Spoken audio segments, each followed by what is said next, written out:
Mestni galeriji Ljubljana je na ogled razstava Narobe obrnjeno, ne tako bela kocka, ki je samo ena postaja v trenutno dvoletnem projektu z istim naslovom, Narobe obrnjeno.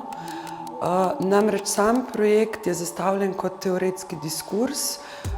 Izdali bomo zbornik tekstov, izdan je tudi katalog del, ki so predstavljeni na tej razstavi. Prav tako pa v prihodnjih dneh začenjamo za konferenco, ki se bo ukvarjala z vprašanji vezanimi na ta projekt.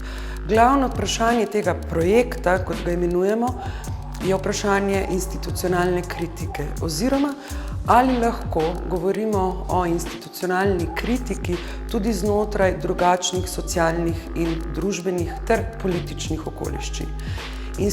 Institucionalna kritika je termin, ki ga, kot ponavadi veleva zgodovina, narekuje Zahod. Termin, ki ga ustoliči Zahod, ki se dotika umetnosti, ki nastaja na Zahodu. Umetniki iz vzhodnoevropskega in srednjeevropskega prostora v ta diskurs niso vključeni.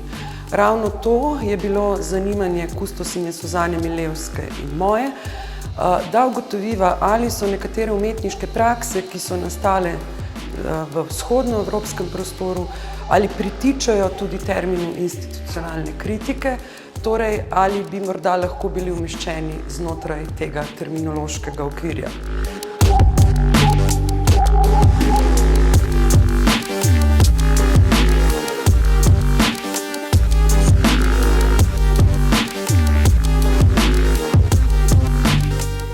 Seveda gre samo za en manjši prerez, sama galerija ima svoje specifične omejitve, govorimo seveda o fizičnem prostoru, tako da smo bile omejeni na nek pregled, izbor del, ki so nama blizu, ki jih poznava, ki po najinem mnenju pritičajo institucionalni kritiki. Razstava, kot rečeno, je samo ena postaja.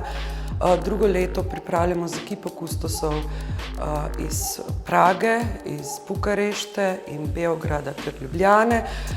Naslednji korak, naslednjo razstavo, ki bo verjetno imela nekoliko drugačno obliko, nekoliko verjetno druge projekte, morda tudi druge umetnike. Kot rečeno, gre za prvi poskus združitve na enem mestu umetnikov in umetniških praks, ki se dotikajo institucionalne kritike.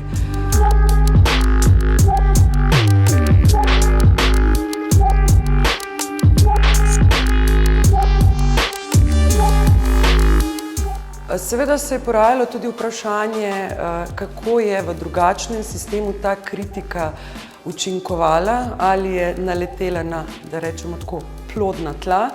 Se pravi, ali so umetniki s svojimi kritičnimi pristopi, preizpraševanjem delovanja institucij in njihovih smernic lahko vplivali na programske smernice teh institucij.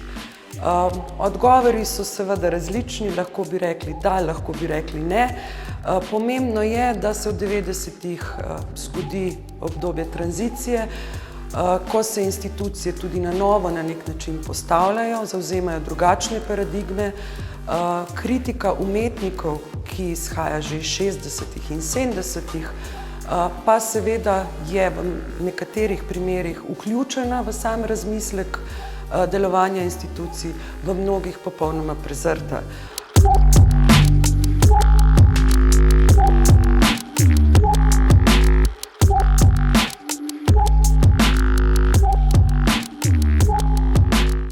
Posebej se nam je zdelo pomembno, da se ta razstava, kot prva razstava, zgodi, prikaže v Ljubljani, kajti v Sloveniji imamo institucijo, moderno galerijo, imamo zbirko Artist Collection 2000+, ki vsekakor govori v prid temu, da kritika umetnikov je padla na plodna tla, je bila vkomponirana v razmislek institucije in njihovih programskih smernic, tako da na nek način tudi seveda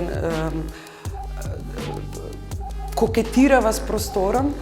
Popolnoma drugače se bo verjetno zgodilo, ko bomo razmišljali o nekem umetnostnem sistemu v Srbiji, vendar pustimo se presenetiti. Verjamem, da se bodo odprla vprašanja samega prostora, se pravi same države in delovanja institucij v tej državi. Seveda je bilo pa zame tudi pomembno kot za vodjo galerije, da se to zgodi v prostoru, ki ga vodim. Namreč gre na nek način tudi za lastno preizpraševanje, kako in na kak način razumeti kritike umetnikov, razumeti njihove sugestije in jih vključevati v nadaljnji razmislek za delo. Mislim, da so to ponavadi, bi rekla, so to kritike, sugestije, ki so dobronamerne. Umetniki ne želijo rušiti institucij, umetniki potrebujejo institucije, tako kot institucije potrebujemo umetnike.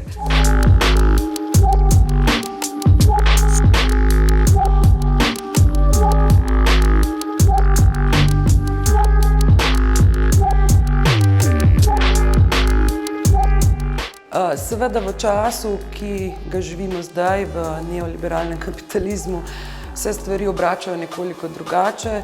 Danes ni država toliko tista, ki diktira tempo, diktira ga kapital. Seveda se tu nekako vsi malo lovimo, komu odgovarjamo. Država, ki zahteva od nas, da igramo tipično neoliberalno igro, po drugi strani pa še vedno odgovarjamo njej. Tako da gre za neke premislike, ki skozi zgodovinska dela, ki jih prikazujemo na tej razstavi, lahko vodijo v morda drugačne, morda neke odgovore, ki se pred desetletjem ne bi mogli zgoditi, pojaviti, oziroma se odpirajo vprašanja, ki so danes zelo relevantna, navkljub temu, da, kot rečeno, je veliko del, ki segajo 20-30 let nazaj.